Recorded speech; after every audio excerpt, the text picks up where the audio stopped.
যদি কেবে ବି ପାଅ ମୋ ଚିଠି ବହି ଭିତରେ ନ ପଢି ଆଉ ଥରେ ଲୁଚେଇ ଦବ ନହେଲେ ନହେଲେ ମୋ କଥା ମନେ ପଡିବ ମୋ କଥା।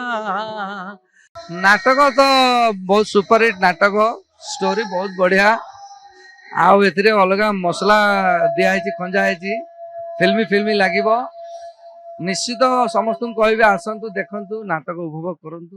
ଆଉ ତାପରେ ବଡ କଥା ହେଲା ଏଥିରେ ଆମର ପୀୟୁଷ ତ୍ରିପାଠୀ ଅଛନ୍ତି। ବହୁତ ହି ଦୁଃଖ ଲାଗିଲା, ବହୁତ ହି ଦୁଃଖ ଲାଗିଲା, କଣ କହିବି। ଦେଖୁଥିବେ ତ, ଦେଖୁଛନ୍ତି ତ ସମସ୍ତେ, ଅଲ ଓଡିଶା ଦେଖୁଛନ୍ତି।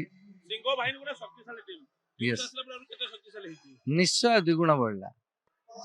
ଆମେ ଆମ ତରଫରୁ ପୁରା ଜି ଜାନ ଲଗେଇବୁ ଜିତିବା ପାଇଁ, ଭଲ ପରଫରମାନ୍ସ ଦେବା ପାଇଁ।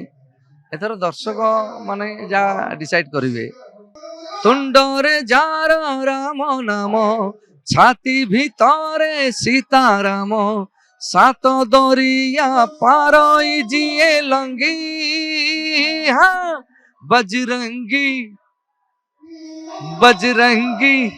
ଭାଇ ଆପଣ ପୁରୁଣା ଆଲବମ ବି ତ ବଢିଆ ଗାଆନ୍ତି, ମଞ୍ଚ ଗଲେ ମାନେ ହୋଇଚଇ ପୁରା ବଢିଆ ପୁରୁଣା ଆଲବମ ଆପଣଙ୍କୁ ଶୁଣିବା। କଣ ଶୁଣିବେ? ଯଦି କେବେ ବି ପାଅ ମୋ ଚିଠି ବହି ଭିତରେ ନ ପଢି ଆଉ ଥରେ ଲୁଚେଇ ଦବ ନହେଲେ ନହେଲେ ମୋ କଥା ମନେ ପଡିବ ମୋ କଥା ମନେ ପଡିବ। ଆପଣ ଗୋଟେ ଡି ବିଷ୍ଣୁ ଗୋଟେ ବଢିଆ ସିଙ୍ଗର, ଆପଣ ନିଜର କମ୍ପିଟିଟର କାହାକୁ ଭାବନ୍ତି? ନା, ମୁଁ ବହୁତ ଛୋଟ କଳାକାର, ଏବେ ବି ଶିଖୁଛି।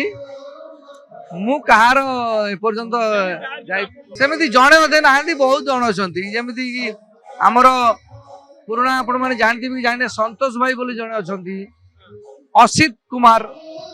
ତାଙ୍କ ଗୀତ, ତାଙ୍କର ଟାଇଟେଲ ସଙ୍ଗ ମତେ ହାର୍ଟ କୁ ଟଚ୍ କରେ, ପୁରା ହାର୍ଟ କୁ।